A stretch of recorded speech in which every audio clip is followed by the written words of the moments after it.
এই গরমে লাউ পাতা ভর্তা খান তাহলে পেট মন সব ঠান্ডা থাকবে। আর যদি হয় পাটায় বাটা ভর্তা তাহলে তো আর কথাই নেই, খুব মজা হবে। পাটায় বেটে আসলে যে কোনো ভর্তা খুবই মজা হয়। ব্লেন্ডারের থেকে লাউ পাতা আমি সেদ্ধ করে নিয়েছি, তারপর লাউ পাতা যখন অর্ধেক সেদ্ধ হয়ে গেছে তখন আমি পেঁয়াজ রসুন কাঁচামরিচ সেদ্ধ করে নিয়ে পাটায় বেটে সরিষার তেল দিয়ে মেখে ভর্তাটা বানিয়ে নিলাম। আর সকাল সকাল আমি ঘুম থেকে উঠে দেখি মাছ নিয়ে আসছে। তো এখানে ছিল পাবদা মাছ, বাছা মাছ, তারপর ছিল ফলি মাছ, যেটাকে আমাদের দেশে কাল্লা মাছ বলে। কাল্লা মাছ, হ্যাঁ কাল্লা মাছ বলে। এই মাছের কাঁচগুলো একদম ছোট ছোট, অনেক সময় লাগে উঠাতে। তো অনেকটা সময় লাগছে লিলি মাছগুলো কেটে নিয়ে তারপর সে একদম ধুয়ে ডিজাইন করে রাখছে। ডিজাইন দেখে তো আমি মানে হাসতে হাসতে শেষ। তুই এরকম ডিজাইন করছিস কেন? তুই না চালনিতে ঝরা দিবি, মাছের পানি ঝরে যাবে। আমি যেগুলো রান্না করব রেখে বাকিগুলো ফ্রিজে রেখে দিব। যাই হোক, আমিও একটু ভিডিও করে নিলাম তার ডিজাইন করা দেখে। এখন আমি কিছু মাছ মানে ফলি মাছটা মশলা মাখিয়ে তারপর প্যানে দিয়ে দিলাম এবং ফলি মাছ ভাজি করব। আমার হাজব্যান্ড ফলি মাছ ভাজি খুব পছন্দ করে, তো ভাজি বসায় দিলাম ওদিকে। আর বাছা মাছ ভুনা করব। বাছা মাছ ভুনার জন্য আমি পেঁয়াজ রসুন আদা জিরা সব কিছু এখানে একটু একটু করে কষিয়ে নিচ্ছি। তারপর মশলাটা ভালো করে কষানো হয়ে গেলে তো ঝোল দিয়ে দিব, তার মাছগুলো দিয়ে দিব। মাছ দিয়ে খুব অল্প আঁচে এবং আলতো হাতে নাড়াচাড়া করতে হবে। আসলে এই ধরনের মাছগুলো খুবই নরম থাকে, খুব যত্ন করে রান্না করতে হয়। তো আরেকটু পানির ঝোল দিয়ে দিব।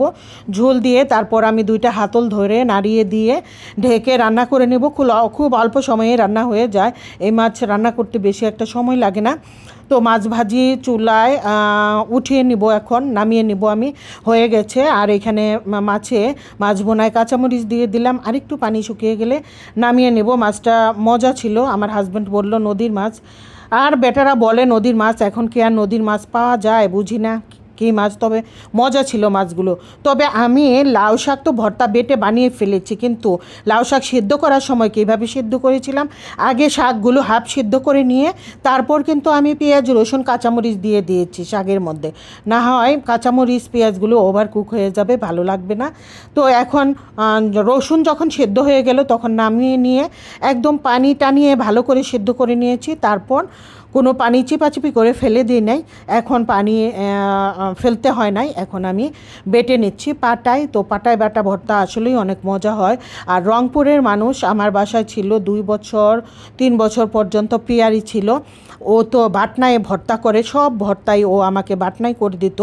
এখনও ও আমার বাসায় মাঝে মধ্যে আসে, পরশুদিনও আসছিল। যাই হোক, তো পরশুদিন আসছিল, তার আগের দিন সে ভর্তা বানিয়ে নিয়ে আসছিল তার বাসা থেকে, শুটকি ভর্তা আর ছোট গুঁড়া আলু ভর্তা, যে ওইটা ভর্তা। ওর ভর্তাগুলি এত মজা হয়, ও জানে ওর ভর্তা আমি খুব পছন্দ করি। মাঝে মধ্যে আমার জন্য ভর্তা বানিয়ে নিয়ে আসে। যাই হোক, আমার বাসার পাশেই থাকে এখন সে। এখন হচ্ছে এই যে পাটায় বেটে আমি আমার হাতে ভর্তাটা বানিয়ে নিচ্ছি। আসলে আমাদের দেশে পাটাটাই বেশি ইউজ হয়, বাটনাটা কম ইউজ হয়। তো লিলি বাটনায় পারে, অত বেশি একটা পারে না। সে আলু ভর্তাটা তাকে বাটনায় করতে বলি, সে এখন আলু ভর্তা বাটনায় করে। আর এগুলা সেও পাটায় বাটে, আমিও পাটায় বেটে ভর্তা করি, ভালো লাগে পাটায় বাটলে। আর পাটায় বাটা সহজও মনে হয় আমাদের কাছে। তো এই তো তেল দিয়ে ভর্তাটা মাখিয়ে নিলাম, এখন উঠিয়ে নেব ভর্তাটা খেতে যে কি মজা ছিল। এটা আসলে আমার ছাদ বাগানের লাউ পাতা। ওই দিন ছাদে গিয়ে কয়েকটা লাউ পাতা ছিঁড়ে নিয়ে আসছিলাম। একটা ছোট গাছ হয়েছে, একটা লাউ ধরে নাই গাইস, শুধু পাতা। কয়েকদিন পর পর পাতা ছিঁড়ে খেতে পারি, লাউ ধরে নাই, কোনো লাউ ধরে নাই গাছটাতে। কিন্তু যাই হোক, আমি আর গাছটা কাটি না, কয়েকদিন পর পর পাতা আনি। এই ছিল আমার আজকের ভিডিও। সবাই ভালো থাকবেন, আল্লাহ হাফেজ।